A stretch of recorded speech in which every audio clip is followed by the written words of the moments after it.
आप सभी लोगों का स्वागत है एक बार फिर से केजे क्लासेस के यूट्यूब चैनल पर। थंबनेल आपने बिल्कुल सही पढ़ा। हाँ जी, आप सब लोगों को पता है बजट आ गया था कब?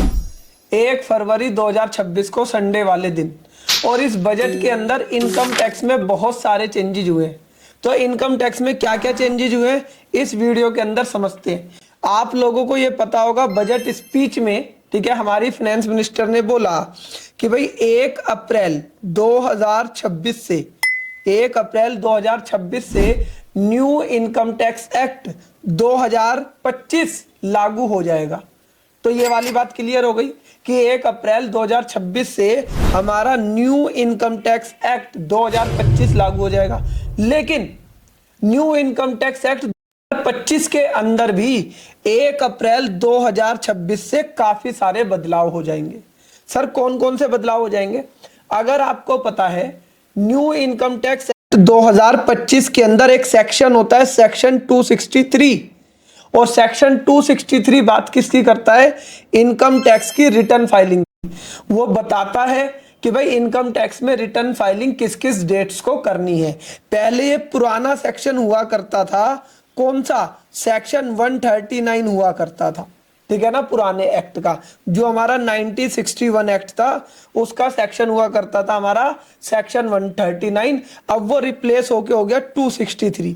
लेकिन इस 263 में भी हमारा जो फाइनेंस बिल 2026 है उसने उसके अंदर चेंज कर दिया। क्या चेंज कर दिया? जरा इस बात को समझो। उन्होंने आईटीआर की डेट्स को चेंज कर दिया। सबसे पहले मैं आपको बताता हूं कि सब लोगों को यह पता था कि हमारी जो आईटीआर की डेट होती है वो 31 जुलाई होती है। लेकिन अब इन्होंने क्या कहा, 31 जुलाई को जब आप आईटीआर भरने जाते हो, chartered accountant, advocate, accounting professional, सबको दिक्कत होती है क्योंकि सारे लोग 31 जुलाई को जाते हो, साइट बैठ जाती है। तो इन्होंने क्या बोला, हम 31 जुलाई की डेट को 2 हिस्सों में बांटना चाहते हैं। जो ड्यू डेट 31 जुलाई को होती थी उसमें से हम कुछ ड्यू डेट्स को 31 अगस्त पर शिफ्ट कर रहे हैं। सर कौन सी ड्यू डेट्स को 31 अगस्त पर शिफ्ट कर रहे हैं? वो कह रहे हैं कि अगर तुम्हारी कोई बिजनेस की आईटीआर है, अगर तुम्हारी कोई बिजनेस की आईटीआर है, अगर तुम्हारी कोई प्रोफेशन की आईटीआर है और जिसका ऑडिट रिक्वायर्ड नहीं है, पहले उसकी तारीख 31 जुलाई होती थी, अब हम उसकी तारीख 31 अगस्त कर दे रहे हैं। इसी तरीके से जो पार्टनर ऑफ फर्म है, ठीक है ना, जिसके अकाउंट्स ऑडिट नहीं हो रहे हैं, या जो हमारी पार्टनरशिप फर्म है, ठीक है ना, जिनके अकाउंट्स ऑडिट नहीं हो रहे हैं, तो उसकी डेट भी 31 अगस्त कर दे रहे हैं। तो इसका मतलब क्या हो गया? अगर आपकी सैलरी की आईटीआर है, आईटीआर 1, अगर आपकी कैपिटल गेन की आईटीआर है, आईटीआर 2, तो आपको 31 जुलाई को भरनी है। अगर 31 जुलाई के बाद भरेंगे तो लेट फीस लग जाएगी। लेकिन अगर आपकी आईटीआर 3 है, अगर आपकी आईटीआर 4 है, ठीक है ना, ये आईटीआर आपकी है, तो आप 31 अगस्त तक भर दोगे। सर मैं तो एक टैक्स प्लानिंग कर जाऊंगा। क्या टैक्स प्लानिंग कर लोगे? सर मेरे को तो अगर आईटीआर 31 जुलाई तक भर ली तो ठीक है, नहीं तो मैं क्या करूंगा, 31 जुलाई के बाद भरूंगा। लेट फीस से बचने के लिए मैं उसमें बिजनेस इनकम डालकर आईटीआर 3 और 4 भर दूंगा, तो मेरी लेट फीस बच जाएगी। हाँ भाई ऐसा कर सकते हो, ठीक है ना। लेकिन अपनी आईटीआर को पहले से ही प्लान कर ले कि 31 जुलाई और 31 अगस्त अब सेपरेट सेपरेट हो गया। सर क्या जो हम फाइनेंशियल ईयर 25-26 की आईटीआर भरेंगे क्या ये उन पर भी अप्लाई होगा? Answer is no. 25-26 की जो आईटीआर आप अभी भरोगे जुलाई में, जुलाई 2026 में, जो पुराना नियम चल रहा था वही लगेगा। तो सर ये नया नियम किस पे लगेगा? ये नया नियम किस पे लगेगा? 1 अप्रैल 2026 से लेकर 31 मार्च 2027 की जब आप आईटीआर फाइल करोगे 2027 में, तब ये आपको नया नियम लगेगा, ठीक है। लेकिन ये चीज इन्होंने आपको पहले ही बता दी। सर टैक्स ऑडिट वगैरह वाले के केस में क्या होगा?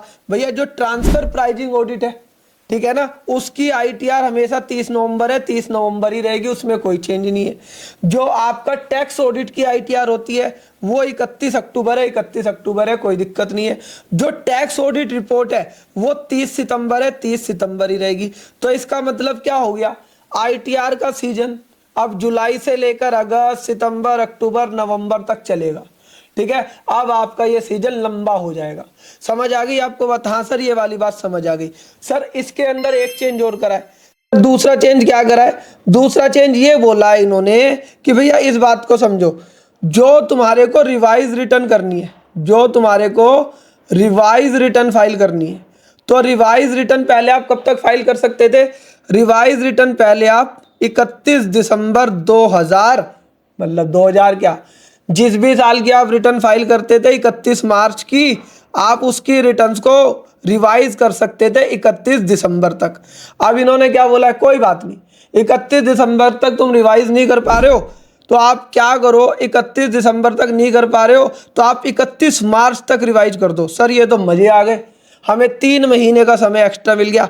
मजे नहीं आ गए, गवर्नमेंट ने अपना पैसा बढ़ा दिया। उन्होंने क्या बोला कि भैया देखो, भैया देखो, इस बात को समझो आप, भैया देखो इस बात को आप समझो, जब आप अपनी रिटर्न्स को रिवाइज कर रहे हो, ठीक है ना, जब आप अपनी रिटर्न्स को रिवाइज कर रहे हो, 3 महीने हम एक्स्ट्रा समय दे रहे हैं, तो आप एक छोटी सी लेट फीस दे दो हमारे को, आप हमारे को छोटी सी लेट फीस दे दो। तो जो रिवाइज रिटर्न की बात होती है न्यू इनकम टैक्स एक्ट 2025 में किसके अंदर होती है? सेक्शन 263(5) के अंदर।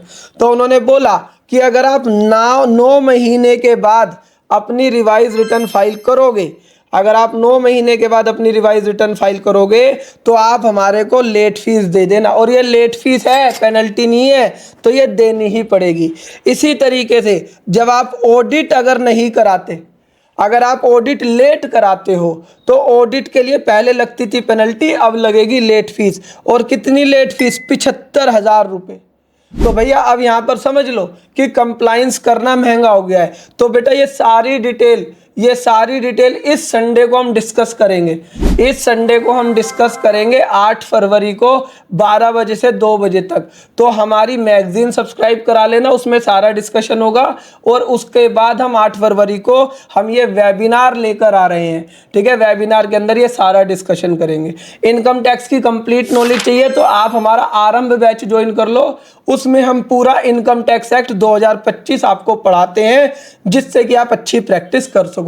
वीडियो आपको कैसी लगी मुझे कमेंट बॉक्स में लिखकर बताना। अगर वीडियो आपको अच्छी लगी है तो अपने दोस्तों के साथ शेयर करना, वीडियो को लाइक जरूर कर देना, चैनल पर अगर नए हो तो चैनल को सब्सक्राइब जरूर कर देना। धन्यवाद।